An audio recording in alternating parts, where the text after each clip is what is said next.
Se eu puser de passar. Assim fica legal. Uma corujinha tão simpática. Acho que olha. Porque você pode comprar uma, inclusive. Tá Se você vendendo quiser, muito você... pouco. É oficial, é nosso garoto propaganda aqui. Deixa eu usar. Também. Tá ótimo, tá ótimo. A gente pode... Ó, peraí. A Letícia vai passar assim. O Alexandre está utilizando nossa bolsa exclusiva do coletivo Muro do Ru.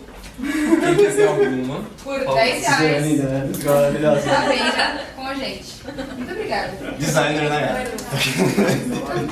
Pô, pensei que ia ganhar mais palmas, eu ganhei palma dele.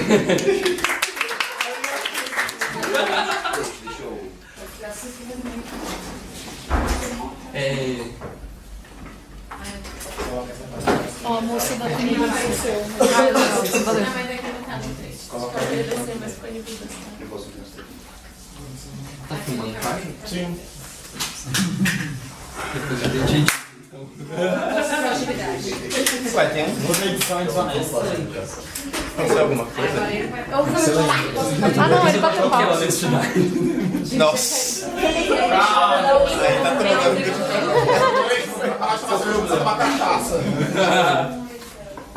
Então, oi gente, vamos começar então, né? Tá todo mundo já sentadinho. Legal. Você quer Eu apresentar a gente? posso fazer isso. Eu vou ter que distribuir um pouco. Nós somos o Bruto.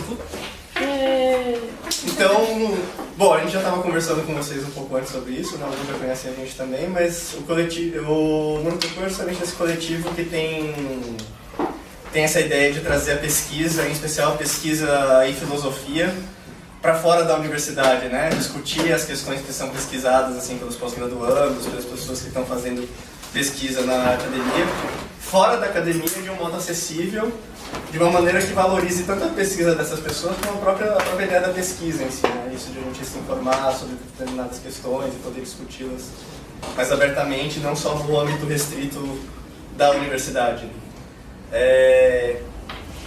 Muito recentemente a gente entrou mais um membro no nosso coletivo, a Marina Gel.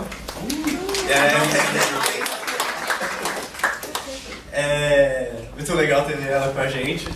A Mari também dá aula no cursinho lá na psicologia da USP, né? Cursinho da Psico, onde eu encontrei essa aluna. Parabéns. E nós todos, a gente tem essa formação em filosofia, né? A gente está agora na pós, na filosofia ou na letras, mas fazendo filosofia, o que a rigor dá na mesma. Você vai falar um pouco sobre isso também. Coisas que não cabem na filosofia, Sim. você é obrigado a ir para Você outra põe um área. pouquinho pra cá, eu ponho atrás, pode ser? Obrigado. Mas então é isso. E aí a OCD também são uma fonte de renda alternativa para pesquisadores e isso também faz parte do projeto. Mas, então, deixa o Lore começar. Obrigado. É para ser uma conversa, então eu não quero monopolizar a ideia. Então a gente vai fazer de uma forma de uma conversa, mas a Marina vai conduzir, eu vou só responder mais.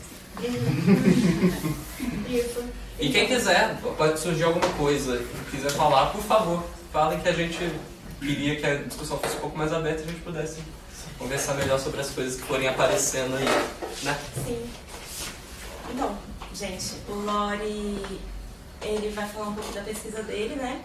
E de como que a pesquisa dele, na verdade, se encaixa com o tema da educação. Porque, a princípio, a sua pesquisa não é exatamente sobre educação. Isso. Aí a gente leva um pouco a sério essa parte das trajetórias, né? Por que eu vou estudar qualquer coisa? Porque eu entendo disso, né? Por que eu fui estudar o que eu fui estudar? Eu fui interessado em método científico. Eu descobri que o método científico tinha muito a ver com linguagem, que a linguagem tinha muito a ver com educação. Por causa disso eu acabei chegando nas coisas e tentei arrumar alguma coisa para falar aqui. Né? A gente estava pensando em como começar o problema, né? Você chega assim numa sala de aula e pensa, por que uma pessoa qualquer vai para a escola? Fulaninho, Joãozinho, Mariazinha vão para a escola por quê? Porque os pais obrigam ela a ir para a escola. É por isso que você vai para a escola. Eu vou escrever o que você está falando. A lei obriga ir pra escola também. E mesmo que você goste de ir para a escola e você esteja muito feliz de ir para a escola de manhã, etc., Mesmo assim, não é por isso que você vai pra escola. Mesmo se você não gostasse, você iria pra escola do mesmo jeito. Seu pai te obrigaria do mesmo jeito. E se você pensa também, por que o seu pai ou sua mãe, ou quem quer que você te obriga a ir pra escola, ele também não tem muita opção de te mandar pra escola ou não. Porque ele é obrigado pela lei a te pôr na escola. Então, muito rapidamente, assim, a gente só começa a pensar o problema da educação e já vem o Estado em cima, né, obrigando que haja educação, de alguma forma. De alguma forma, né? Porque o que seria essa educação muda muito. E eu não pretendo dar a resposta porque que o Estado está sempre interferindo na educação, porque isso é uma coisa importante para ele, mas esse é o tema da nossa discussão, né? É o pano de fundo, esse problema de fundo. O que tem a ver? A organização política e a educação de base que se ensina para as crianças no começo, né? É um processo histórico, né? Que meio que tem uma data em que começa. Tem, sim. A gente voltaria do iluminismo, né? Que por acaso é o tempo que eu estudo, né? A gente faz essas seleções de especializações e eu estudo iluminismo particularmente. O iluminismo inspira muita coisa da revolução e de educação para todos, né? Esse tipo de coisa. Mas também tinha pensado que falar que essa educação ela não é só pra gente. Em qualquer lugar, em qualquer tempo, de qualquer povo, você tem crianças nascendo. E essas crianças precisam aprender de alguma forma a entrar no rolê, né, todo. Qual que é? O que você vai fazer? Como? Por quê? Como você deve se comportar? Esse tipo de coisa. Mesmo numa sociedade mais simples, sem um Estado obrigando, uma comunidade indígena, alguma coisa assim, você sempre tem um processo de trazer as crianças e fazer com que elas se sirvam de alguma coisa, né? Aprendam alguma coisa. Então isso é uma coisa própria da sociedade. A gente falou no Estado, mas qualquer que fosse a sociedade, qualquer que fosse a organização, ela teria um procedimento para treinar as pessoas para serem pessoas, daquilo que são os parâmetros quaisquer, né?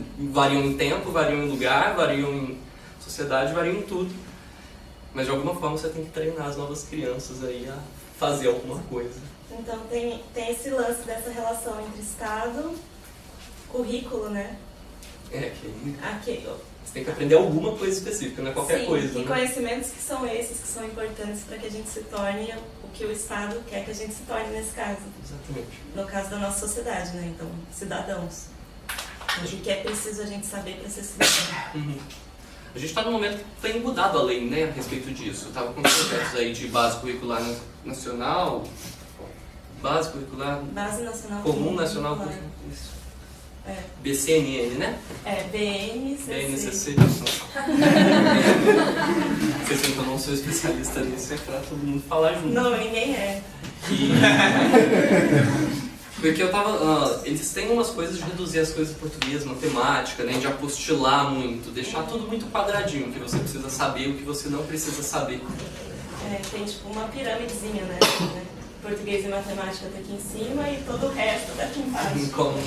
Como se você só precisasse mesmo de português e matemática, que a partir daí você poderia saber todo o resto das coisas. Mas eles colocam português e matemática em cima, assim, no topo da pirâmide? Na verdade, você só tem 2 disciplinas agora por essa nova base nacional curricular, que são português e matemática. Então, únicas obrigatórias. Únicas obrigatórias. Mas... Você tem uma carga horária máxima, mas você não tem uma carga horária mínima. E necessariamente as escolas só vão ter que ter português e matemática. Só que é uma coisa que a gente estava falando, né? O que é essa aprendizagem de português e de matemática? Porque tem zilhões de jeitos de aprender português e matemática. E português entra muito na escola como gramática, né? Exatamente. Só que o que é essa gramática? E de que jeito essa gramática é ensinada? O que você entende por gramática, né? Sim. Quando você volta lá atrás, essas coisas de educação, esse português matemática, a gente costuma voltar na educação dos jesuítas, a educação do trivium, né? O trivium e o quadrivium são as partes das... eles chamam de artes liberais. São artes liberais porque as pessoas livres devem saber pelo menos isso. Aí você divide o curso em 2 partes. O trivium seria o português, que você aprende gramática, dialética e retórica. E depois tem o quadrivium, que você aprenderia matemática. Aí tem Álgebra ainda não, porque não tinha álgebra na Idade Média. Mas aritmética, geometria, astronomia e música. Na matemática? São as 4 partes, seriam as 4 partes da matemática, né? Os 4 conhecimentos aos quais você aplica matemática, pelo menos até a Idade Média. É música? Não, música e matemática já é... É que não tem a matemática, né? É aritmética e geometria. E aí, são heranças disso, né? Quer dizer, a base da educação deve ser o português. Primeiro você precisa aprender a falar, depois você precisa aprender a contar. Eventualmente eles descobrem que a matemática é muito importante para ciências. E isso vira, de alguma forma, a matemática vira uma coisa assim, muito importante, o que ela não era antes. E é legal ver essas mudanças ao longo do tempo também. O que é considerado o conhecimento mais fundamental de todos, que as crianças não podem deixar de aprender de forma nenhuma, né? Era isso aqui. Nessa parte, esse é o conhecimento das pessoas livres, né? Porque o resto das pessoas não tem educação formalizada ainda, são guildas, né? Mas a nossa educação é a herança dessa, né? Ou seja, você pressupõe um pouco que as pessoas que estão aprendendo em todas as escolas do país são pessoas que vão se tornar livres, né? São conhecimentos mínimos para que elas exerçam a sua liberdade. Quer dizer, possam conversar com as outras pessoas, possam entender como o mundo funciona, esse tipo de coisa. E gramática aqui é bem diferente da gramática que a gente falou hoje, né? Aqui seria mais o quê? A diferença dessa gramática é que ela é muito mais prática. Que é uma coisa que eu acho que a gente perdeu muito na nossa concepção, nessas BNCC, esse tipo de coisa, é entender que o conhecimento não é teórico, né? É uma diferença entre teoria e prática, é uma diferença que a gente força entre teoria e prática, como se a teoria fosse, né? Na verdade, essa é uma visão que ela sempre existiu também, são duas visões que elas vêm paralelas, né? Que isso é coisa meio do Aristóteles, esse negócio de dialética, que você tem a teoria, a grande teoria que domina tudo, que seria os senhores, né? E a prática, que é uma coisa meio... um detalhe que você deixa para os escravos. No caso do Aristóteles, isso é bem claro, mas como, né? como que a teoria seria os senhores, assim? Esse é um salto que eu não... A contemplação só, a contemplação tá, de como teoria as é só coisas pros senhores existem. e a prática é é a pros- prática é a tá, parte dos sim. escravos, que impõem a mão na massa, são os escravos. Esses conhecimentos eles são menos importantes, né? Do ponto de vista justamente de quem tem o poder, justamente de quem está fazendo porque esses conhecimentos de gramática, dialética e retórica, pelo menos no começo, lá em Roma, lá em Atenas, é o conhecimento que se você for poderoso, rico e tiver como ir na Assembleia, no Senado, na Ágora, falar para as pessoas, você tem que ter o conhecimento mínimo de palavra, de retórica, para poder influenciar o poder. Então também, justamente, em Atenas tem são famosos os sofistas. Os sofistas justamente ensinam você a falar, mas ensinam você a falar recebendo por isso, e para que você ganhe poder e possa ser capaz de conseguir poder na Assembleia. E a falar significa também justamente poder convencer tanto a favor de uma tese quanto de uma opinião, quanto da opinião contrária, né? De maneira igualmente, simplesmente uma técnica para você poder ali você conseguir o fim que você quiser. Claro, né? sim. E aí... começar a pensar. É basicamente com o que eu trabalho hoje. Agora é propaganda que faz isso. Você trabalha com o que, Nai? Com apresentações. Aprender a apresentar uma ideia. Apresentar. Ainda são conhecimentos importantes de retórica,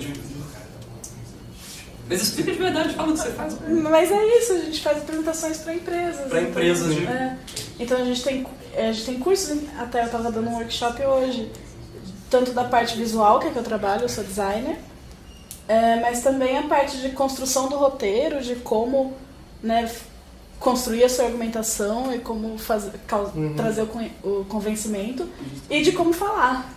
Tem também cursos para apresentador, de retórica. Quer dizer que a retórica agora ela precisa influenciar para onde vai o dinheiro, para onde vai, né? De qualquer forma ela está sempre atrás de onde o poder se concentra. E a gente cobra também. Mas isso naturalmente. São sofistas de 2018. A retórica foi super para propaganda em geral, né? A propaganda virou política de Estado há muito tempo. Mas isso ao mesmo tempo acho que toca talvez um pouco numa diferença em relação aos sofistas antigos, né? Porque justamente ali o que eles estavam transmitindo, eles estavam ensinando essa habilidade, mas para você discutir na assembleia decisões políticas, né? E agora justamente isso parece que é uma coisa que a gente é mais formado tanto para argumentar quanto para ser convencido do ponto de vista do mercado, né? Como que a gente vai... Como que vai conseguir vender um produto, ou como que a gente vai saber escolher um produto. Acho Fora que você tem todos, essa é uma transição importante. Tem muitos outros conhecimentos interferindo, né? Você tem conhecimentos de física, de química, de matemática, técnicos, são muito importantes para todas essas discussões. E é isso. E no campo político também não importa mais tanto retórica, né? Sim. Parece. Será que... Então aí é que ela fica escondida, né? Porque quer dizer, propaganda política tá envolvendo retórica, né? Mas quais sempre foram as principais críticas dos discursos da Dilma e do Lula? Era a falta de retórica. E logo que o Temer assumiu, as pessoas louvando que ele falava bem, que ele usava mesóclise. Que belo, né? Esse domina a retórica, os outros não dominavam. Né? Faz essa diferença estranha de... Mas acho que isso ao mesmo tempo, mas acho que também ao mesmo tempo o que talvez esteja, o que você estivesse falando também nessa questão da retórica, parece que também virou uma outra retórica, né? E é uma retórica que tem muito a ver com as redes sociais e com os memes, e que é uma coisa muito mais imediatista, assim, parece, do que discursiva, né? Tipo, então a Dilma fala isso, mas é porque isso pode virar um meme, agora a gente pode ficar zoando isso e repetindo infinitamente essa mesma coisa, né? Enquanto... Também que tem dois públicos diferentes. Tem um público mais amplo, que recebe esse tipo de discurso, e tem um público atrás de quem faz as decisões, um público técnico, que tem outros tipos de discussões e outros tipos, né? Tem, ao mesmo tempo, por exemplo, a ciência, ela tem os funcionamentos retóricos, as disputas de ciência. Isso é uma coisa que seria interessante de jogar, porque justamente é na ciência que a gente acha que está só a teoria, que tem a teoria pura. E não tem teoria pura, né? Ela está sempre misturada. Quando a gente educa, a gente costuma tentar fazer... Você sabe português? Aí a pessoa dá aquela assustada, né? Não sei se eu sei português, mas pô, a criança fala português desde que nasceu, fala tudo que precisa, pede o que precisa, mas saber português, né? E existe saber português, ou existe saber usar o português na situação X, na situação Y, na situação Z, com essa pessoa, sabe? Que você não fica no nível da teoria. Saber o português. Nem existe o português, existem as ocorrências que você usa o português. Então isso trabalha para deixar uma ideologia do conhecimento que te afasta, porque aí ninguém sabe português mais, se você for falar desse jeito, né? E a dialética? Ao que se refere? Vai ter o próximo evento do Broto Curso chamado O que é a dialética? E esse é o aspecto da propaganda e da retórica, gente. Mas pode esconder, lógico, mas é só pra contar que tá na lista. Não é o próximo, é o outro, eu acho. Mas esse sentido de dialética é inclusive um pouco diferente, porque ele também muda, né? Esse aqui é o sentido de dialética na Idade Média, que vira lógica. Lógica, entenda como lógica é mais fácil, é mais simples, assim. Regras básicas de argumentação, né? Sim. Mas não tem relação com a retórica, com a gramática também? Porque a retórica não está raciocinando, a retórica está só convencendo-se de outros jeitos. Então a dialética é a ponte. Não, porque as três juntas. E justamente quando a dialética resolve tomar o poder sobre as outras duas, é quando tem aquela crise na Idade Média que vem um renascimento rebater. Quando a dialética começa a tomar poder, nesse sentido, todas as discussões acadêmicas, isso século XI, XII, XIII, a dialética vai ganhando mais e mais poder entre os estudiosos. E ela vai sendo mais e mais valorizada na educação, porque são os religiosos que ensinam as crianças e tal. E aí você vai pesando em cima da dialética. Eventualmente, as crianças que tiveram essa educação, elas ficam adultas, percebem que aquela educação não era melhor, elas revoltam contra ela. Esse momento é um renascimento e eles buscam recuperar a unidade do trivium. Então, a dialética é uma moralização, os argumentos que se traz com base na sociedade da época? Ela é uma procedimentalização de argumentos, tipo silogismo. Sócrates é homem, essas regras que você vai ficar aplicando ao discurso um pouco, né, por elas mesmas.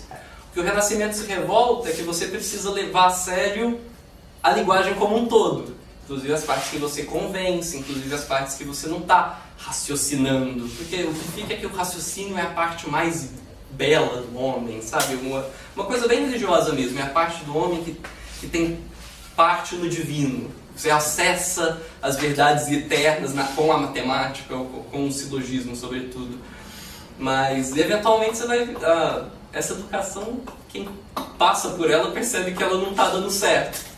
E aí você tenta recuperar a linguagem como um todo, não só no aspecto raciocinativo, mas também a poesia, as narrativas e todos os outros usos que você pode fazer de linguagem. Que é a ideia original desse Trivium, justamente, estava querendo falar, né? Não é que a dialética é uma ponte nesse sentido que ela é que esses aspectos são os aspectos que fazem possível você articular um discurso, né? Que não é... São 3 jeitos de ver a mesma coisa.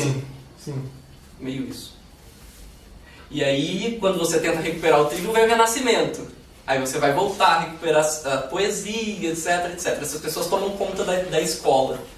Isso também vai passando o tempo e fica enrijecido. Uns 2 séculos depois você vai ver o pessoal brigando porque agora eu só estudo latim e grego.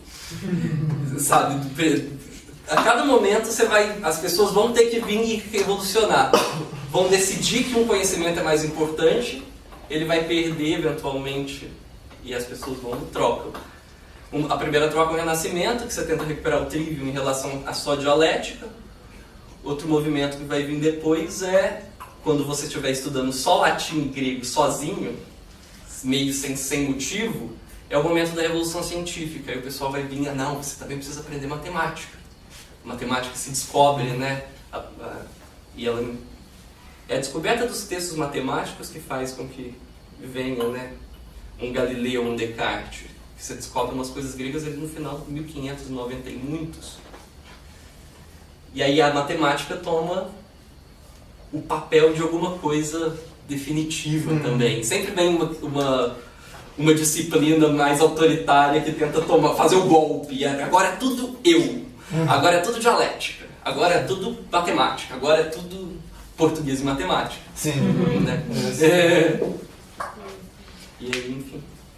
Lori, queria voltar pra essa parte aqui, essa divisão, que é bem contemporânea também. Justo, porque quando você... um estágio que a gente pulou é a educação em Roma. Em relação a Atenas você tem poucas pessoas ali, né, participando e é uma ágora só. Roma você já tem um império todo articulado, você tem tribunais, todo o sistema legal nosso é herdado dele. Então essa retórica também é a retórica do tribunal. A retórica de defesa e de acusação. Então ela também passa a ser muito importante. E as teorias da retórica, sobretudo com Quintiliano, que eu também encontrei na minha pesquisa, ele quer as pessoas que falam perto de você. E você aprende imitando. Sim. Tanto é que você vai pegar o sotaque das pessoas no lugar em que você nasceu, né? A imitação não é uma coisa menor, assim. A imitação é uma coisa importantíssima. Sim. Mas justamente para que depois você possa usar para os seus fins aquilo que você aprendeu a imitar. Sim. Depois você vai fazer os seus quadros, as suas esculturas, a sua dança, a sua pesquisa, o seu conhecimento. E que é um conhecimento por uso, né? Você também imita porque você pressupõe que ali você vai ser entendido imitando a pessoa, fazendo o que ela faz também. O uso é o liame, né, da teoria e prática. É no uso que você... É o ponto de partida dos dois, por isso que eles são a mesma coisa. Né?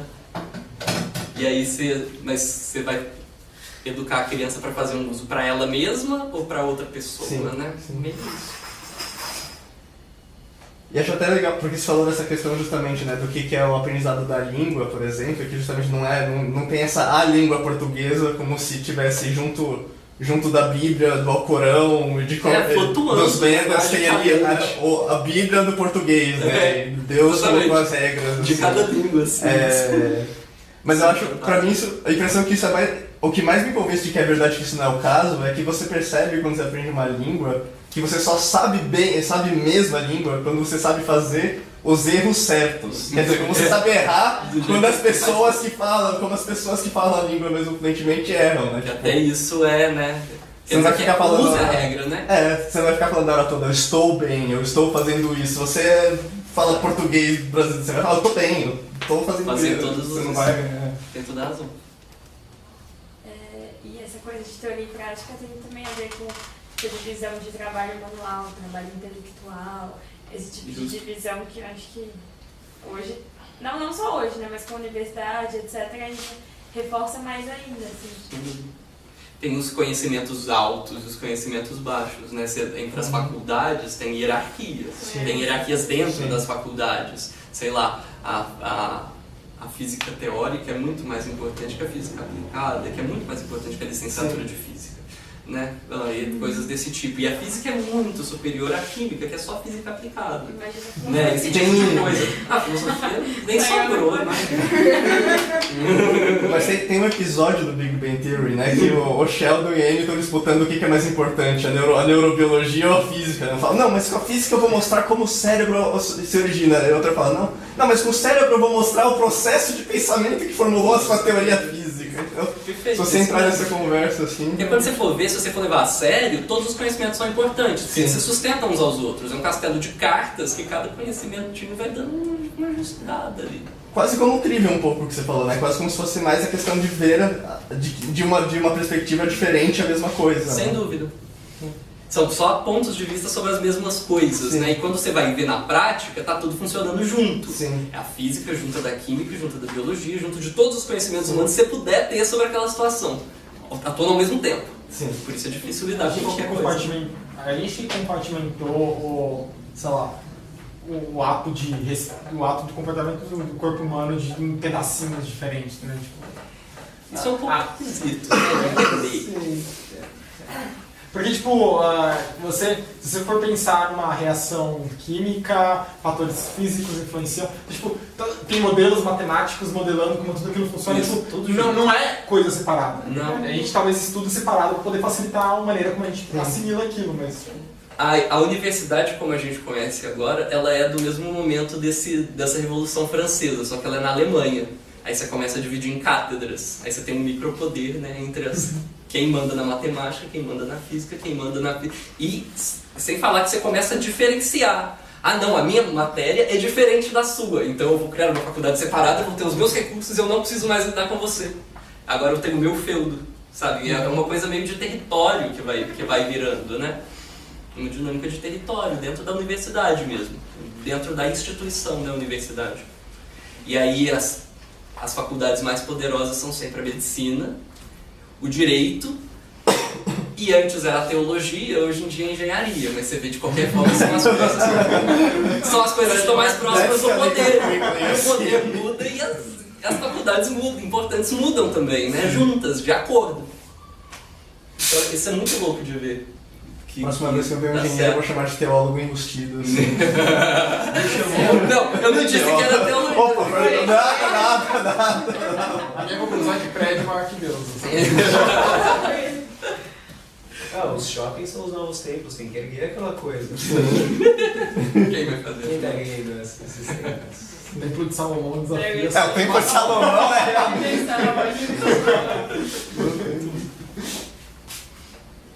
Olha, tem uma outra coisa que eu fico pensando. Você falou de corpo, e é uma coisa que eu penso muito. Tipo, como que o corpo ou a educação do corpo é pensada aqui nesse pedaço? Porque hoje, sei lá, é aquele currículo oculto lá, né, que a gente conversou. Tal do currículo oculto, vocês já ouviram falar disso? Você vai na escola, você vai aprender português, matemática, blá, esse é seu currículo, certo? Sim. Além disso, tem um currículo que ninguém presta atenção, de que ninguém fala, que é just, que você vai passar 10 anos, 11 anos, sei lá quantos anos, treinando a pessoa a ficar sentada por 4 horas. Sim. Ou mais. Obediente. Isso é um treinamento Pra físico. você trabalhar depois e você ficar 8 horas sentado trabalhando. E continuar sempre muito bem treinado, muito bem adaptado a esta posição, sentindo ela como confortável, né, para que você possa. Mas para isso você tem que ignorar seus desconfortos de estar sentado 5 horas. É uma violência absurda. Segurar vontade de ir no banheiro também, né, faz parte dessa educação, todas essas coisas. Esse currículo oculto a gente chama. Não só isso, regras de conduta assim mesmo, né? Tipo, que ninguém vai falar que você deveria se comportar dessa maneira, mas você vai saber que você não pode falar com o professor de um tal jeito, ou com seus colegas de um modo. Educação. É toda uma cultura em que você está inserido e que você aprende sem que se fale sobre isso. Sim. Seria mais legal se a gente percebesse a educação como impor regras de condutas às pessoas. Até que as pessoas possam impor regras de condutas a si mesmas, né? Mas eu não ponho regras de condutas a mim porque eu quero me violentar, é porque eu quero fazer alguma coisa. Sim. E para eu fazer essa coisa eu preciso fazer isso. E aí eu me... Mas nessa educação num viés mais técnico, tipo, todas essas regras vão pro lado oculto. Porque você não é realmente educado nesse viés mais técnico, então... no técnico de tipo, hoje. É isso, você não é educado a como diretamente, você não tem uma aula de como se portar em determinadas situações, etc. Não. Você tem aula lá de tipo, como, sei lá, como soldar, né? Como aprender a soldar a coisinha lá. E aí todo mundo fica pro lado oculto. Sim, ninguém abre o jogo do que está acontecendo. Mas eu não entendi a diferença com a prática. Quer dizer, no ensino técnico você tem currículo aberto, as técnicas que você vai aprender de fazer, né? O currículo parece que isso não é priorizado, mas está acontecendo da mesma forma, né? Qualquer educação vai ser isso, né? E ela pode ser mais violenta. Elas são mais explícitas. Sim. Mas essa faz toda a diferença. Se você está jogando aberto, você está ocultando as coisas. Você está fazendo por baixo dos panos, né? Treinando as pessoas. Mas às vezes as pessoas que estão treinando, as pessoas não fazem nem a menor ideia de que elas estão fazendo isso. Porque elas mesmas foram treinadas, né? Sem dúvida, a cultura vai se reproduzindo, assim, né? E se você ameaça essa norma, na realidade você é visto como uma ameaça, de fato. A ameaça é... O pessoal entra em pânico. Te medicam, te forçam a ficar desse jeito. Isso é muito difícil. E aí tem o Quintiliano que está educando para o ideal de homem. Sim. Tem uma educação para a utopia. Ainda é possível pensar isso? Acho que sim. Isso foi repensado, né? Porque o Quintiliano pensou isso no século I mesmo, né? Ano 90, alguma coisa assim.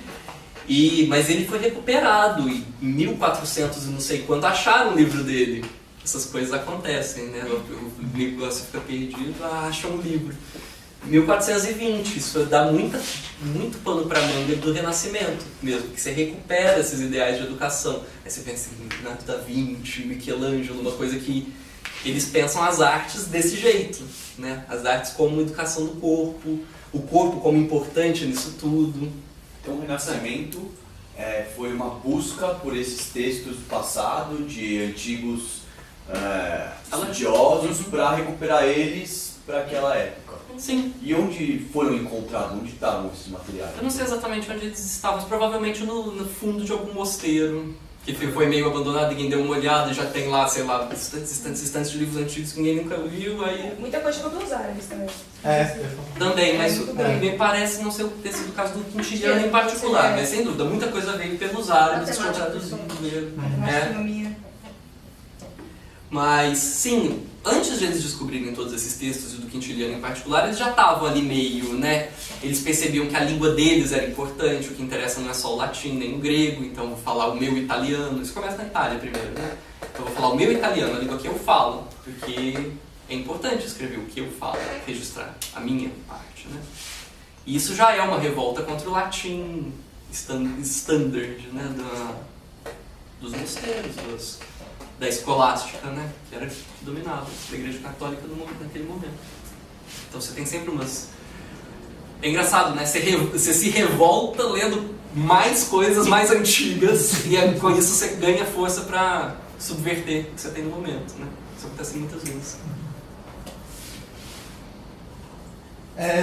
Mas eu estava pensando, porque a gente estava falando um pouco também dessa questão de como a gente tem técnica hoje, como essa técnica mecânica, né?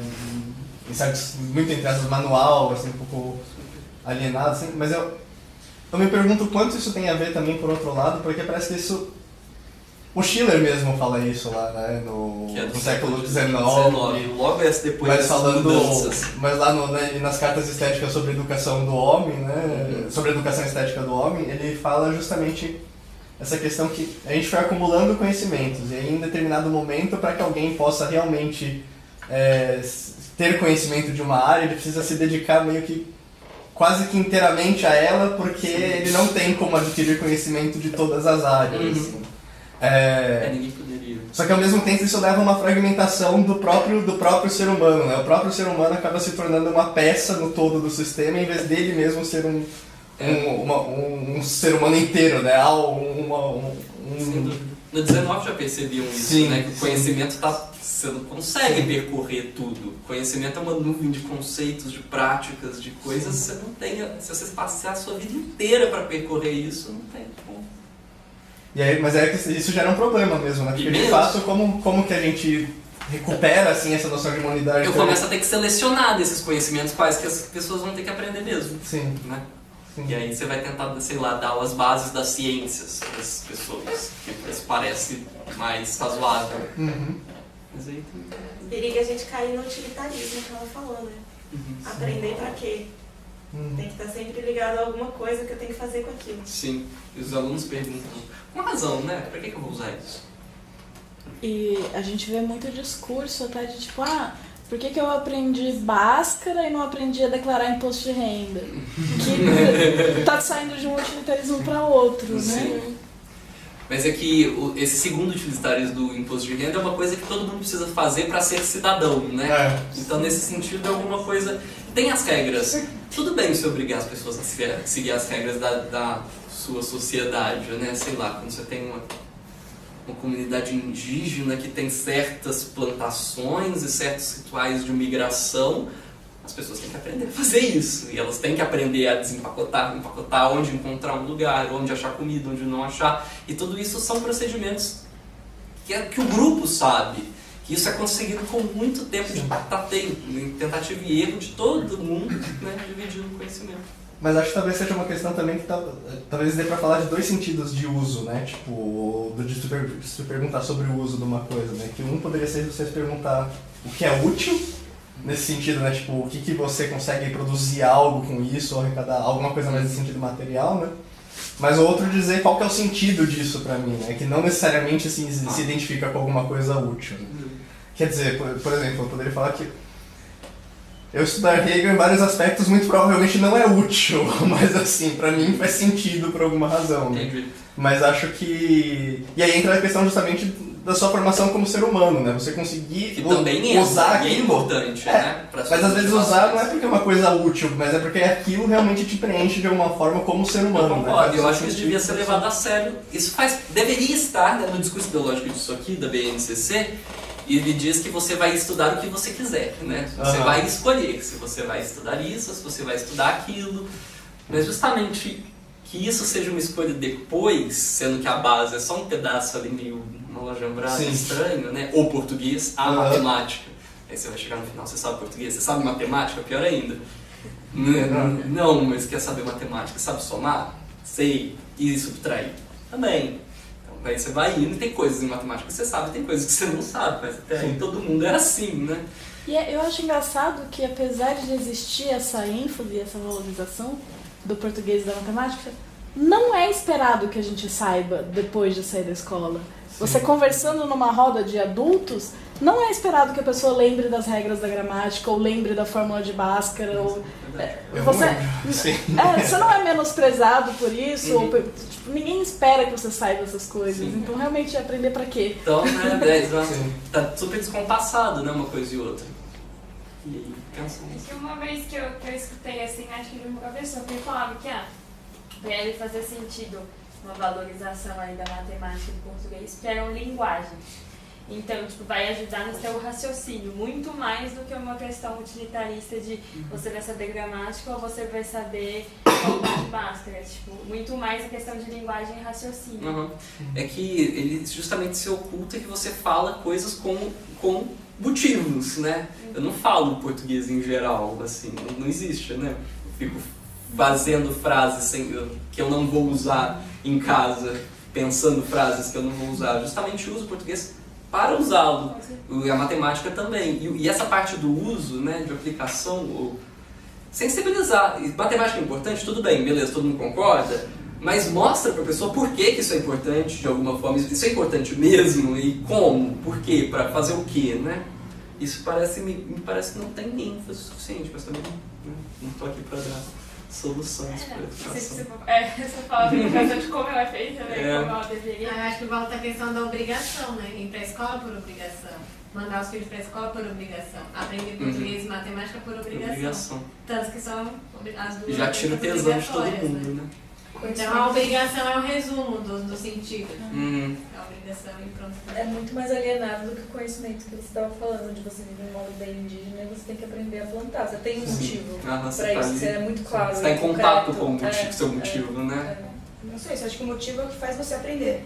Assim, é você, não sei, eu acho que tipo, você aplicar uma coisa não é o jeito de você conseguir aprender ela. Isso entra justamente nessa separação entre teoria e prática, né? Tipo, você achar que você pode aprender a matemática assim só abstrato, na pura teoria, e isso é bom pro seu aprendizado que você aprendeu dessa maneira, é ruim pra própria matemática. Dá pra justificar não sei se eu consigo justificar. Você consegue justificar tanto o português e a matemática como o uso deles e fazer assim. Tudo bem, a gente falando de matemática, eu tô mais próximo, que as pessoas, a gente aprende um monte de coisa diferente, quando talvez a gente deveria aprender geometria e ponto. Geometria é isso aí. Geometria e matemática financeira, tá bom. Mas assim, você consegue justificar.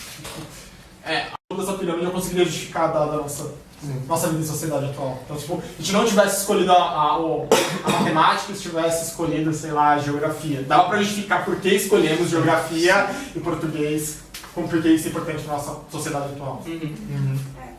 É que a gente não está escolhendo o que é importante para a sociedade, a gente está escolhendo o que é importante para produzir e gerar. É que, dado uma escolha, eu consigo justificar ela. Mesmo que de forma meio desonesta, mas eu consigo justificar ela. Logicamente, o suficiente é retórico, você consegue construir qualquer coisa para justificar o que você quiser. E tem uma hierarquização, de como se um conhecimento fosse mais importante que o outro. Tanto que eu acho que os cursos técnicos, às vezes, também fazem mais sentido que os cursos de colegial, sabe? Os cursos técnicos, às vezes, tipo... Nossa, faz muito mais sentido isso aí do que... Eles são facilmente justificáveis. Você aprende uma coisa, você colegial sem saber, sem fazer um monte de coisa abstrata, que não tinha nenhum... Sabe? Você aprende a resolver alguma coisa, sei lá, curso técnico elétrico, você aprende a... Soldar os fios. Soldar os fios, sabe? Começar a jogar um chuveiro, mas aqui eu vou aprender. Mas quem é que vai fazer o curso técnico, né? Então, essa é a minha questão. Porque é um conhecimento que é desvalorizado em relação ao que às vezes ele pode ser até mais útil. Mas assim, o currículo normal é muito útil para você, por exemplo, entrar na universidade. Exatamente. Passar no vestibular. Acesso a essa realidade com privilégios. Quando fazem a pergunta, mas por que eu estou aprendendo isso em matemática? Se passar no vestibular. A finalidade é essa. É a justificativa que eu sempre cola, né? As outras ficam soltas, essa cola. Vestibular. Ou seja, para eu passar pro lado de lá e ficar do lado das pessoas que decidem melhor, né, as coisas, decidem mais as coisas, se você tentar decidir cada vez mais, tá mais próximo. E aí o aluno responde isso, tudo bem, vou passar no vestibular, aí depois eu vou aprender o que eu quero, né? Porque é útil pra mim. Mentira, né? Todo mundo acredita. Eu acho que o que falha é muito desse ciclo de prática e teoria, Tipo, eu tinha feito economia um tempo com a Paju, depois fui pra publicidade, comunicação. E o mais louco que eu achava é que a gente partia sempre da prática. A gente partia sempre, por exemplo, de alguma coisa. Então, no primeiro semestre, a gente pegou um discurso e falou, beleza, vamos analisar esse discurso. Então, a gente partia da prática para falar de teoria. Coisa que na economia, não que não dá para fazer isso, é que não era feito isso. Então, a gente estudava primeiro o discurso da pessoa, e eu acho que em algum momento foi conectado com a realidade, não cheguei nessa parte. Spoiler alert, não foi. A economia só discurso ideológico aqui de poder, né? Desde que eu fui embora, eu não tinha visto nada. E eu lembro que eu achei muito louco que na comunicação não, é o contrário isso. E pra mim é isso mais já efetivo, era... é mais... Sei lá, o diferencial, assim, você partia de uma coisa pra conseguir falar da teoria e realmente discutir isso, ser um ciclo muito mais perfeitinho. Porque ele é possível de fazer em qualquer conhecimento, né? Porque se não fosse o ciclo, o conhecimento você não teria chegado a pensar nisso. Eu não teria chegado a pensar numa lei física se ela não tivesse necessária para fazer alguma coisa em algum momento da história, sabe? Para alguém. Se não tivesse essa motivação concreta para que tivesse pensado nessa regra, ela não existiria, ela não estaria como parte do corpo de conhecimentos que a gente... Tem esse escolamento tão bizarro que eu fiz matemática aplicada e a última coisa que eu fiz foi aplicar matemática. Eu ia falar isso, o exemplo foi esse. Eu gosto de dar. Eu sei 1 milhão de coisas que vai ser taxa de juros, sério, muitas coisas. Me pergunta se eu acho que tem que subir ou descer, não faço a menor ideia. Eu não sei analisar a conjuntura econômica, assim. Você aprende, tá justo assim, assim, assim, mas é aqui, agora, tipo... Em sua defesa, eu tenho a impressão que ninguém sabe. Eu acho que é mais uma frente, sabe? Economia é outro discurso que está bem próximo, né, do poder, assim. Não, junto com a medicina, junto com a engenharia. Essas decisões de se vai aumentar ou diminuir a taxa de juros depende mais do interesse de colocar mais dinheiro na economia ou colocar mais dinheiro em renda fixa ou como que as pessoas que realmente querem ganhar dinheiro de uma forma específica ou não estão manipulando ou exercendo sua vontade sobre as pessoas que decidem isso, sabe? Ou seja, é político, é uma disputa de interesses ali. É uma disputa de interesses para ver se vai se oferecer o negócio. Não tem muito conhecimento.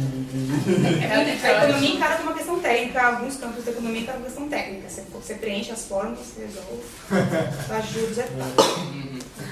Mas também, vamos entrar na história, desculpa.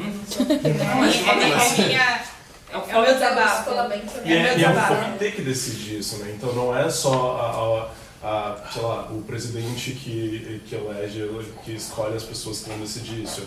É um comitê que eu não sei exatamente como que é escolhido, mas enfim, você tem inputs de várias áreas, em várias pessoas representando isso e votando por decidir se vai subir ou se vai descer 0,25 ou 0,5%, enfim. Você pode aproximar isso de um Senado, no sentido de você tem pessoas que estão discutindo e elas, quem ganhar o argumento, só que o argumento é técnico, né? O argumento é uma série de contas, mas continua sendo um argumento, você tem que fazer um bom argumento para convencer os outros. Eu não sei se interessa, mas assim, a discussão na economia muito é quem faz é o Copom.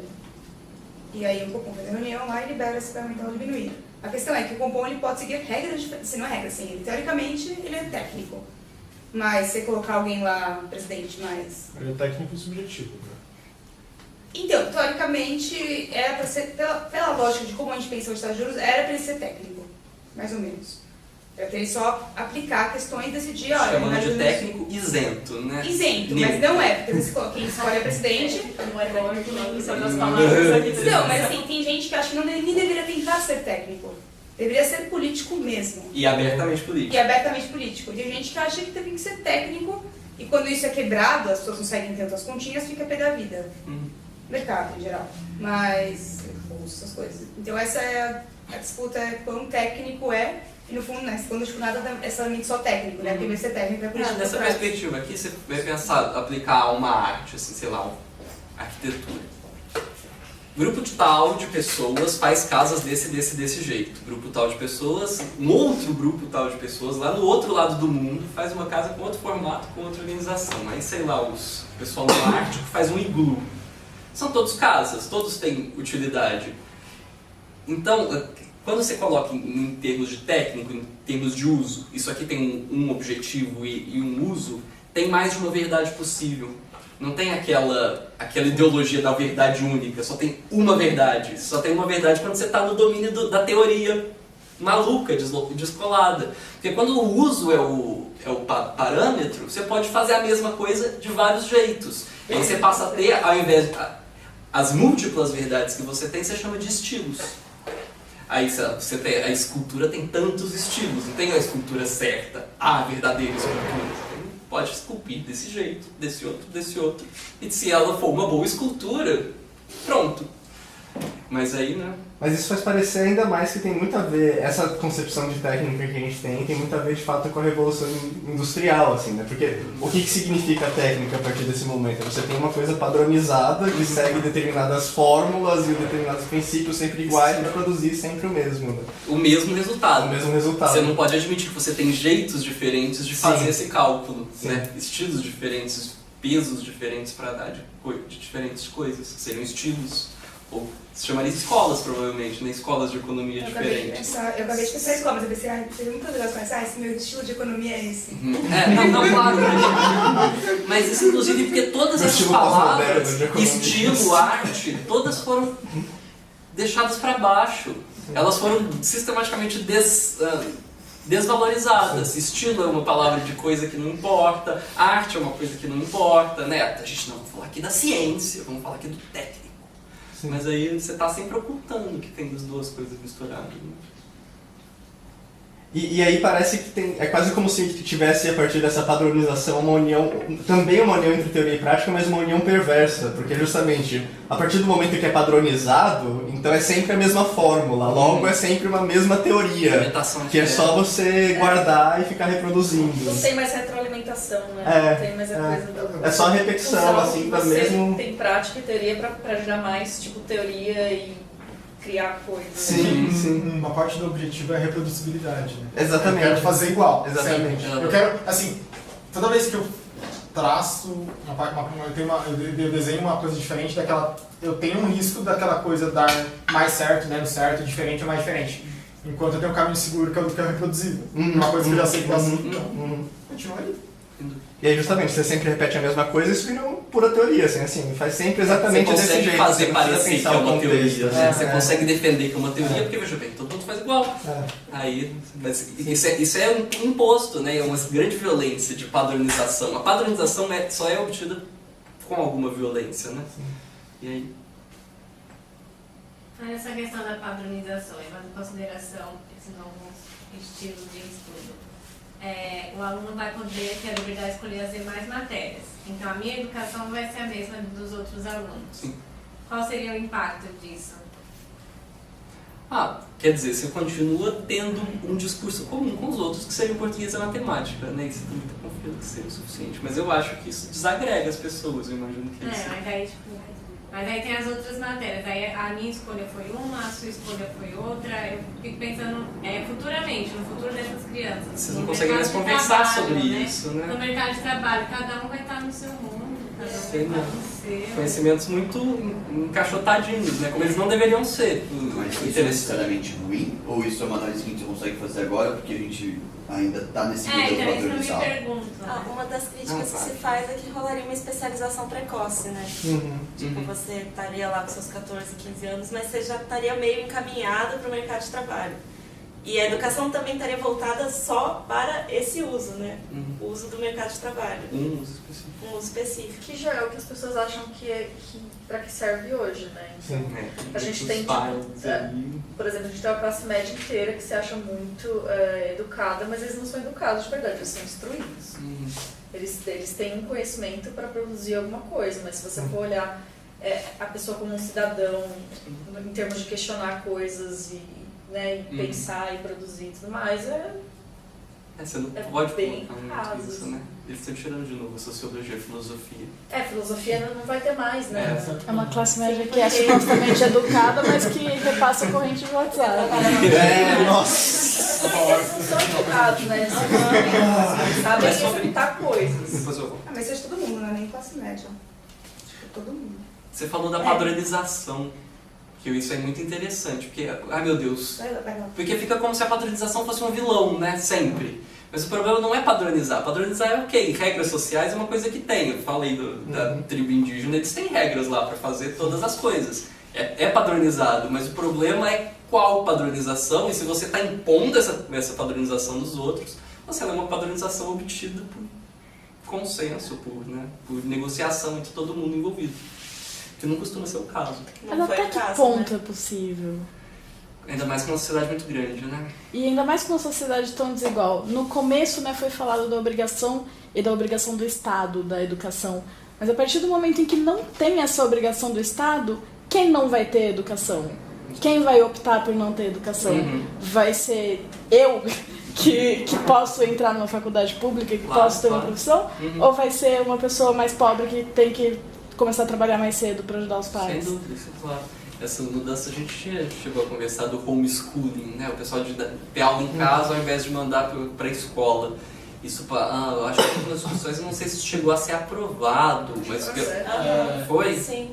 Então, agora nem para a escola você precisa, mas quer dizer, você vai aos poucos desencarregando o Estado, né? Isso é muito conveniente, porque você deixa as pessoas ao léu delas. E você pensa, a educação universal era bandeira de igualdade, era bandeira da Revolução Francesa. Quem transformou isso numa educação bancária, como diz o Paulo Freire, né, foi depois. E hoje é um problema quando o aluno evade a escola, né? Não é uma solução para a vida dele. E também não está livrando de nenhuma obrigação, né? Não é que ele vai estar sendo desobrigado de aprender alguma coisa. Ele vai ser obrigado a ficar preso à educação que os pais dele quiserem, que vai ser muito específica e justamente...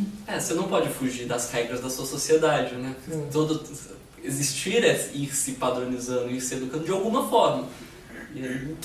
O problema é como. Eu penso muito na divisão de educação formal e informal, que a gente tende a valorizar a educação formal, mas esquecendo que as pessoas que estão na sociedade, elas estão sendo educadas, na escola não. Sim. Na sociedade que elas vivem. Eles aprendem a agir de algum jeito. E se for ver até em outros âmbitos, tipo, de arte, de música, tipo, tem umas coisas incríveis sendo produzidas sem ser por educação formal, assim. De gente analfabeta que sabe fazer não sei o que, e aí entra aspectos, enfim, culturais e tudo mais, e tem mais a ver com o que se falou, de ser indígena, não sei o que. Não é uma educação formalizada e escrita, etc. Mas que tem uma lógica de disciplina, etc. E eu fico pensando como é que entra nessa somatória toda, né? De pensar em armar um sistema de educação do Estado para milhões e milhões de pessoas, e entendendo os novos paradigmas, e como é que entra a tecnologia, e como é que entra esses novos espaços que não são físicos, e que são virtuais, e que são outro problema absolutamente legítimos, e cada vez mais a gente está cada vez mais no virtual menos no físico, né? E como é que isso entra no diálogo? O mecanismo básico do Estado é colocar camadas de educação, né? Você coloca a formação de professores, porque você tem a formação das pessoas que vão formar, né? E você vai colocando essas camadas de organização e vai complexificando, colocando mais e mais. Uma coisa que deixa a discussão bem abstrata é que, tipo, a gente, bom, o Estado fornece educação de forma universal para todos, mas qual é o objetivo com essa educação? Sim. Tipo, antes de você, pelo menos para mim, né, você deixar mais ou menos claro o que quem está fornecendo, está tomando essa ação quer chegar com isso, é meio difícil até discutir método, porque tem uma discussão política para ser feita primeiro. Tipo, o que eu quero fazer assim, tipo, se eu quero formar pessoas que sejam capazes de ser produtivas, se for muito bem discutido, pessoas que sejam capazes de ser produtivas e produzir celulares, né, bens de consumo, etc. E aí, para esse objetivo, eu posso desenhar um determinado plano que é eficiente. Se eu quero... eu não sei exatamente... eu não sei nem... A minha dificuldade é, tipo, até com esse plano, é saber qual é a meta desse plano. Assim, tipo, qual é a meta do plano. Não como ele, porque a gente está falando muito de como é que o plano vai fazer isso. Exato. Mas o que ele quer fazer? Eu não sei se a gente... A Marina ouviu falar e descobriu, contou pra gente de uma reunião que ia ter dos professores da USP, a DUSP, né, Associação dos Docentes, fez um encontro para discutir esse negócio dessa nova BNCC. Eles contaram um pouco dessa história, que aparentemente o governo tentou propor um debate, né, ou pelo menos ele disse que propôs um debate, que não sei quantas milhões de pessoas contribuíram nesse debate, e na verdade ele não foi feito assim, ele foi feito na canetada com os técnicos lá. Para que eles estão fazendo isso, que é o que não é discutido. Parece que a educação é uma decisão técnica, né? Na verdade, a maneira como as pessoas discutem parece que a educação é uma coisa que todo mundo sabe o que é e onde quer chegar, e que é uma coisa que ela não precisa falar porque todo mundo já internalizou isso, o que todo mundo sabe o que a gente quer como um grupo, como sociedade, fazer com os nossos clientes. A gente sabe onde elas querem chegar. E aí, já do que a gente sabe, então a gente pode propor esse plano X, esse plano Y que vai fazer isso. Mas a coisa tá tão, tipo, eu acho que é só os interesses neoliberais mesmo que estão ditando qual que é a meta desse plano. Eles falaram do movimento pela base nacional comum curricular, você viu isso? Eu não cheguei a ouvir. Tem esse movimento que eles dizem que é uma organização da sociedade civil, mas é um grupo de empresários. Tipo, o dono da Ambev, o dono do Instituto Ayrton Senna, que é, acho que, do Itaú. Outros caras assim, Unibanco, Natura, esses empresários que se reuniram para fazer essa base nacional comum curricular. Então, essa é a meta. Assim, do ponto de vista de formar, por exemplo, funcionários da organização, eu estou vendo aqui, a gente quer desenvolver a nossa indústria eletrônica, a gente quer chegar num ponto à China, que desenvolveu muito bem isso. E aí eu falo, beleza, então, do ponto de vista, faz muito mais sentido eu partir do objetivo que é desenvolver essa parte industrial e ensinar todas as outras coisas que são mostrando como necessidades para desenvolver a indústria. Isso funciona. Tipo, as pessoas vão ser bons funcionários industriais.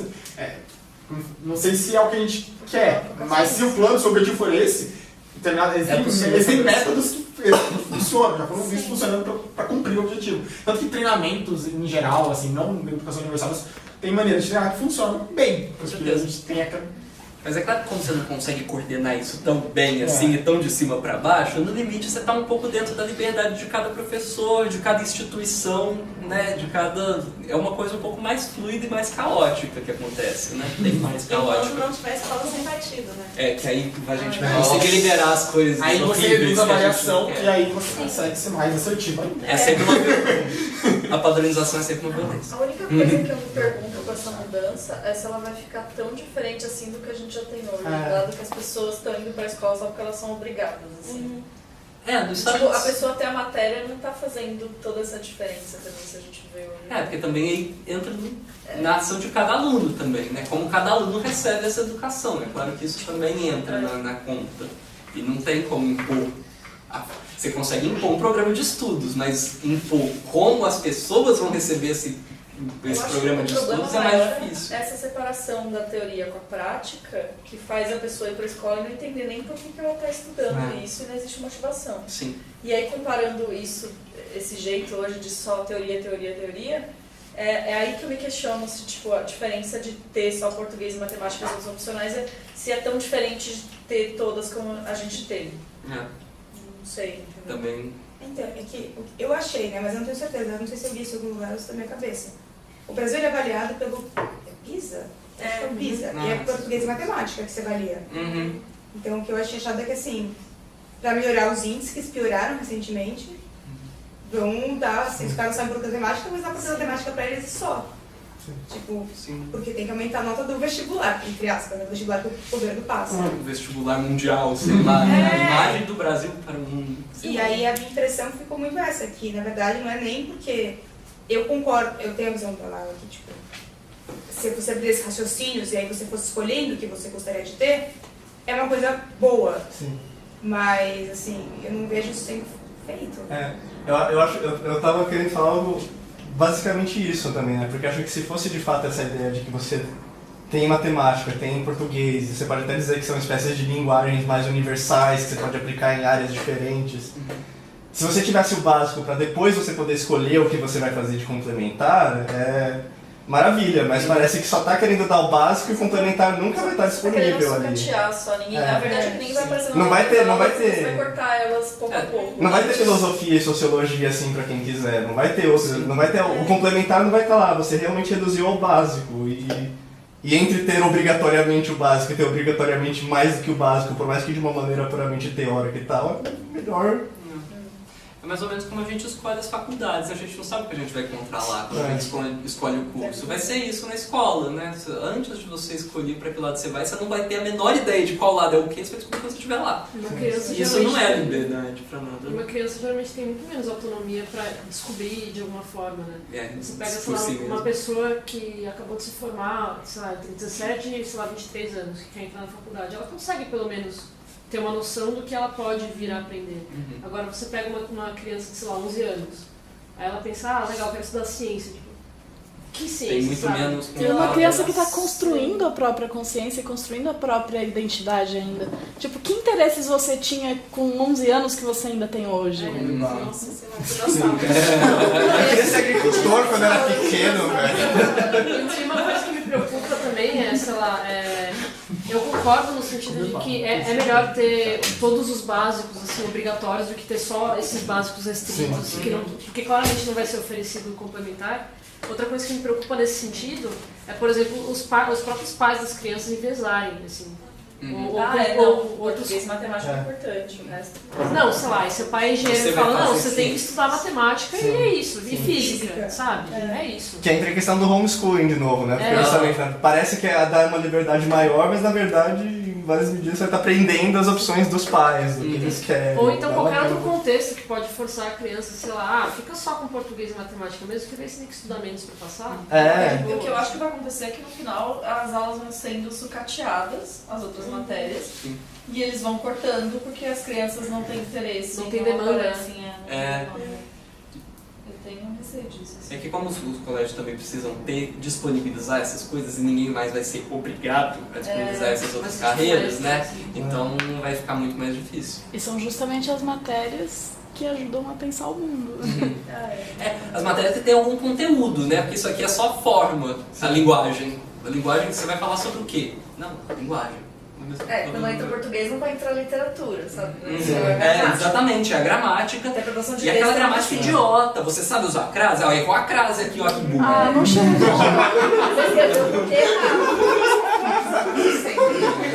Eu amo a gramática e vou defendê-la. Eu também adoro a gramática, isso é necessário, mas quando você reduz ela a isso, você idiotiza tanto as pessoas que estão estudando, quanto a gramática, quanto Cara, e mesmo a matemática, assim. Mas ali... a matemática é assim também.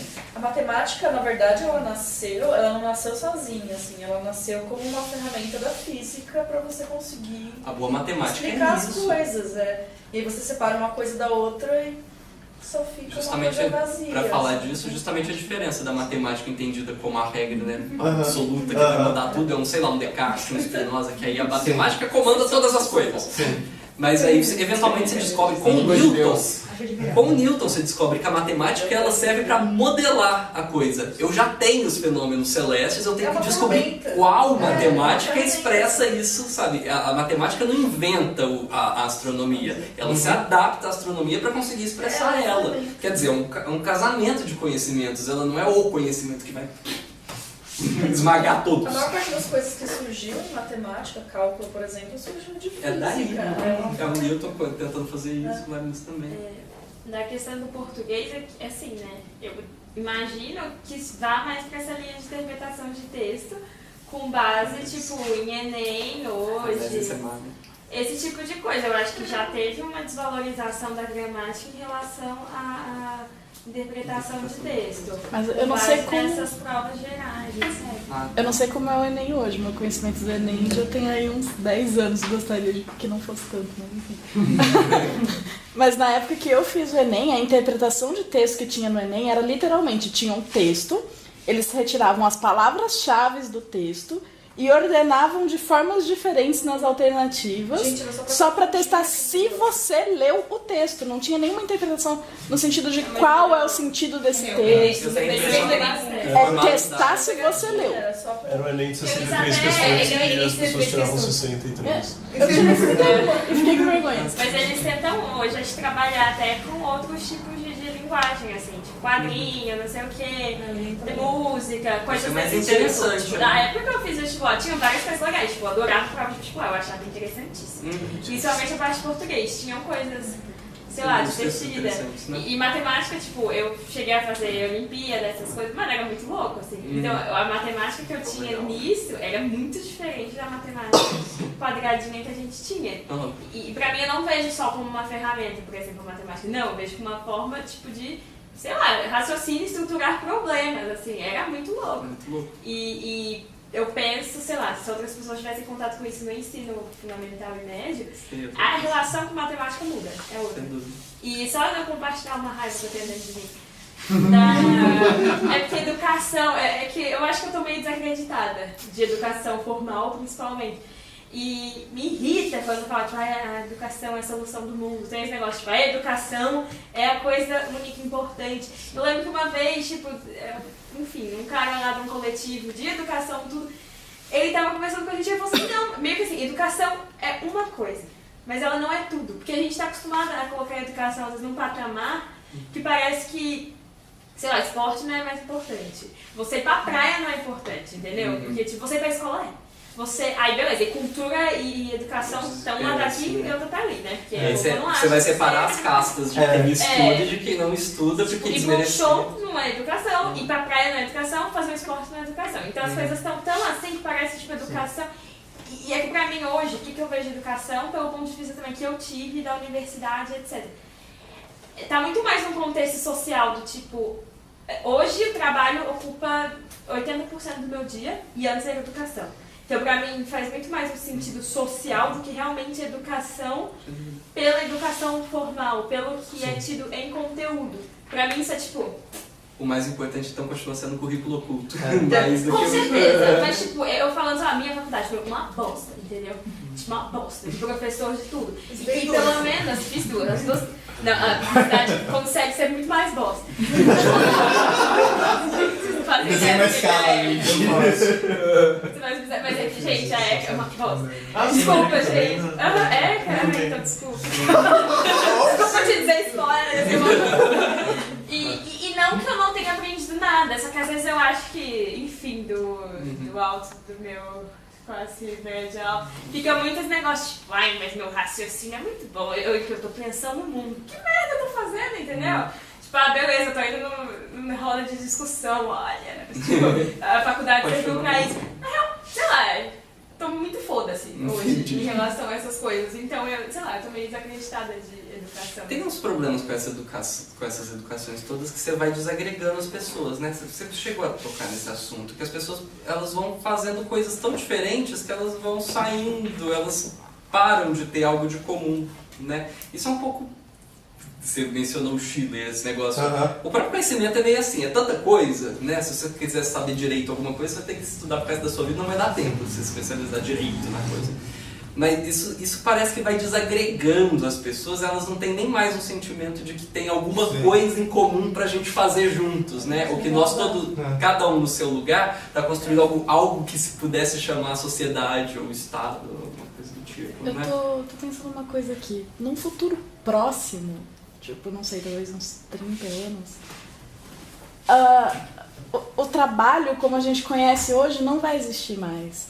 E já vai ser tudo mecanizado. E a inteligência artificial vai assumir muita coisa, né? A gente já tem inteligências artificiais que a gente não consegue produzir. E a gente não sabe como funciona, porque quem produziu foi uma outra inteligência artificial. Então, como é que fica a educação nisso, né? Até que ponto eu preciso estudar e aprender a matemática quando existe uma inteligência artificial que vai aprender toda a matemática do mundo numa velocidade que... É que uma coisa é aplicar a matemática para uma coisa que... Mas é um pouco mais complicado pensar numa inteligência artificial que faz um problema matemático novo, né? Que sei lá, que... É que essa história de... Uma coisa é resolver um teorema, mas sei lá, propor um problema que vai ser difícil de resolver, a inteligência artificial, não sei. Essa história de que a nossa tecnologia vai mudar radicalmente, abolir as nossas relações de trabalho, está sendo vendida desde que a gente começou a usar o carvão. Não aconteceu ainda. Eu sou bem cética com relação a que isso possa acontecer, simplesmente porque o trabalho da forma que ele é estruturado, ele beneficia determinados grupos de pessoas. A tecnologia que a gente tem... Mas eu não tô imaginando que a gente vai chegar numa linda sociedade pós-trabalho. Eu tô imaginando que a gente vai chegar numa horrível sociedade com um desemprego gigante. É mais provável. A gente arranja um mercado consumidor que sustenta essa sociedade, que dá um jeito de continuar. A gente arranja alguma guerra pra fazer, joga essa galera pra se matar, assim, eu não sei, eu sou muito cético. Guerra sempre foi um pouco isso, né? Um pouco manter a população. Quanta gente aqui. Ah não, vamos fazer uma guerra. Não só isso, né? Em alguns lugares nem vale a pena você trocar por máquinas, porque é muito mais barato você pagar a pessoa que ganha uma mixaria pra fazer o trampo do Mas que... as máquinas, conforme elas se desenvolvem, elas ficam mais baratas. Sim. Elas ficam, tipo, você vai ver... E a partir do momento que numa fábrica, por exemplo, a própria máquina controla as outras máquinas, você não precisa mais da pessoa operando. Então, mas o que você não está pensando é que essa mecanização toda, ela exige um investimento inicial bastante grande, que em alguns casos, cara, você está pagando uma mixaria para a pessoa, nem vale a pena você fazer isso. Aperta esse parafuso, ao invés de ter que contratar 500 pessoas para fazer uma máquina que aperta um parafuso, você já contrata 100 mil pessoas para apertar um parafuso pelo preço dessas pessoas. É que eu concordo com o seu ponto. É que eu acho que a gente está numa fase de criação de empregos inúteis. Então, tipo... Limpadores de meio que assim, criação de ninguém vai ler, entendeu? Você deve estar lá na internet e qualquer um que ninguém vai ler. Ou fazendo um negócio Então, tipo, e essa lógica do trabalho, eu acho que realmente está mudando. Não tô falando que vai acabar ou a tecnologia vai consumir, não acho que é isso. Mas está mudando. Porque ao mesmo tempo que o trabalho está sendo tipo, hipervalorizado, vai ter vários empregos que realmente não vão ter, aí parece que surgem os trabalhos que não tem nada a ver para ocupar o seu dia. Então eu vejo que eu gosto muito, eu quero falar assim no final, a gente não sabe lidar com o tempo livre, é isso. Então a gente vai ficar fazendo... Mas é que a gente já viveu uma revolução dessa, entendeu? E talvez naquela época as pessoas falassem, para que alguém vai investir em construir uma máquina que faz sabão, se 500 pessoas fazem sabão recebendo muito pouco. Quase essa sentença. Temos toda a perder tempo, só por isso, eu vou entrar uma... A gente continua aqui depois, tá, gente? Daí todos os... Eu queria falar uma coisa. Você falou essa coisa de como a nossa forma de educação fragmentada faz com que a gente seja fragmentado quanto, sei lá, a gente poderia estar pensando mais coletivamente. Tipo, eu converso com vários amigos diferentes sobre essas angústias que a gente tem sobre vários direitos estarem sendo desmontados. E a gente está mal com isso. A gente não tem muito uma perspectiva de futuro, de trabalho, mesmo real, porque filosofia vai sair do currículo. Tipo, real, com quem que eu vou trabalhar. E várias pessoas estão com essa angústia, só que a gente conversa meio assim, 2 pessoas, 3 pessoas. Mas é todo mundo. Sim, é sempre maior, né? Então eu estou pensando nisso, que a crise da educação, ela só reflete uma outra crise estrutural muito maior. Que é a crise de pensar isso, né? Tipo, qual é a meta? Para onde a gente quer caminhar? Mas eu... Como a gente vai coordenar isso tudo? Né? Mas até pegando esse gancho e pensando no que a gente falou antes também dessa questão do PISA e de você meio que organizar a educação pensando nisso, porque parece realmente que no fundo eu fico com a impressão que esse ideal em larga medida é um certo ideal justamente de produtividade, né? Quase como se a produtividade fosse o sentido metafísico de tudo que a gente faz. Só que isso chega a um ponto em que o próprio ensino não é visto mais como formação para produzir algo. O próprio ensino é produção de algo, produção de mão de obra qualificada, produção de diplomas, produção de algo que justamente vai aparecer no PISA como um bom resultado ali. E aí, justamente, vira um nível em que a própria formação que era para levar a produtividade, ela mesma é algo que é produzido e entra nessa lógica, assim. E você perde a dimensão do humano mesmo aí, né? Justamente fica a questão mecanizada, padronizada, repetitiva. Muito complicado isso, porque vai juntando muita gente, vai ficando mais difícil coordenar mesmo. É difícil. E como coordenar exige violência, esforço, trabalho, né? Quanto mais você tiver que coordenar, a gente vai perdendo qualquer referência. A minha grande falta é, tipo, essas ações públicas que movem muito, que são de longa duração, né? Sim, é só... A gente mora lá do outro lado, assim. A gente estava já querendo, na verdade, encerrar, porque a gente, isso sempre acontece 9h45, etc. E as pessoas começam a ficar cansadas, né, também. Tá, gente, é um prazer conhecer vocês. Tchau, Tchau, gente. Obrigada. Tchau. Valeu, gente. Mas, na verdade, acho que a gente pode encerrar. Não quer concluir? Toma que deixa eu concluir. Cara, eu não sei, ao mesmo Não, mas tempo... volta a conversar. Ao mesmo tempo que eu fico meio apocalíptica com tudo isso que a gente falou, eu acho que pelo fato de que a gente está aqui pensando essas questões e juntos, sabe, é isso já é o exercício da democracia e é isso, é o que a gente tem agora para pensar como solução. Sim. Às vezes a gente só tem que aceitar que as coisas às vezes são apocalípticas. Olha o Grinch do Natal. E tem que construir em cima das coisas apocalipticamente e descobrir como sair dessa de uma forma ok, sabe? E todos esses movimentos que o Lori falou também, sei lá, o Renascimento, essas mudanças, elas tiveram que assistir a ruína, né? Talvez a gente tenha que assistir uma ruína. Aguardando ansiosamente. Tinha uma fase de atuação de movimentos comunitários, sociais, é tipo, você olha tudo e você faz o que dá. Você pensa no tudo, mas você só faz o que dá. Tem um limite, você consegue conhecer pra você conseguir calcular. Mas acho que só um comentário também, que talvez até entre na ideia do coletivo um pouco, né? Porque acho que a gente ficou um pouco com essa questão. Porque antes, supostamente, como você não tinha tanto conhecimento, uma pessoa sozinha poderia meio que estudar todas as coisas e dominar isso, teoricamente. Mas quanto mais vai acumulando, mais vai tendo essa necessidade de você...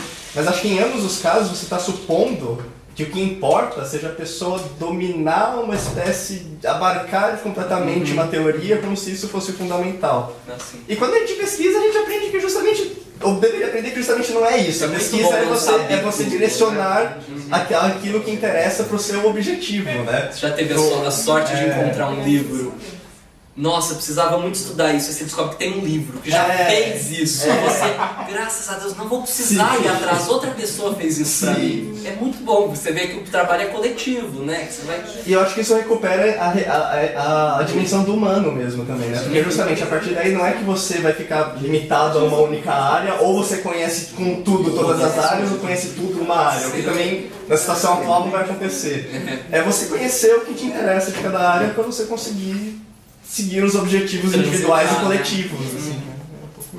É super isso. Sim, viva a internet. A internet também dá essa ajudada. Sim. Mas a gente na internet usa ferramentas que são totalmente controladoras, como, enfim, o Facebook, que é do Facebook, do WhatsApp, do Instagram. E provavelmente vai comprar os próximos 4 sistemas de comunicação que se derem. Mas eu gosto de pensar mais no Wikipedia. Mas assim, eu consigo essa produção de conhecimento russa que foi publicada ontem. Tipo, desculpa. Só porque eu consigo. Eu acho que a internet é um bom compêndio, assim, no sentido de que se você tem um interesse, uma luta, você consegue atrás.